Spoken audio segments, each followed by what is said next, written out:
Fast food workers across the country were protesting to get paid more. The demonstrations came just a day after President Obama proposed raising the federal minimum wage, part of a push for greater income equality. Workers in 100 U.S. cities called on their corporate bosses to increase wages to as much as $15 an hour. So what would that mean for businesses and for those workers? Hampton Pearson has the story. The biggest push yet for higher pay started early this morning with protests and calls for a fast food worker exodus in more than 100 cities, including very vocal disruptors in Pittsburgh, in Atlanta, and a large crowd on the move in Detroit.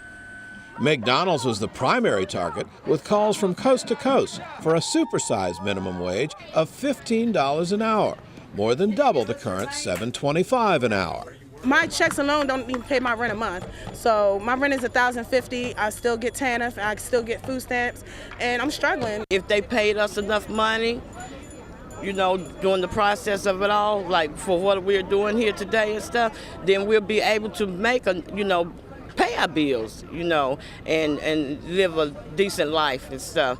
McDonald's issued this statement. McDonald's and our owner-operators are committed to providing our employees with opportunities to succeed. We offer employees advancement opportunities, competitive pay, and benefits. Today's orchestrated strikes and protests are part of an effort to build momentum to raise the minimum wage by labor unions, Democrats, and advocacy groups. But there will be a big pushback from small businesses and the restaurant industry. Doubling the base wage and driving wage and labor costs up as dramatically as a $15 an hour minimum wage would have a very dramatic impact on the cost of goods and workforce planning at restaurants across the country.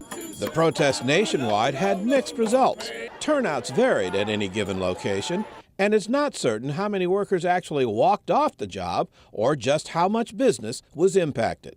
For Nightly Business Report, I'm Hampton Pearson in Washington.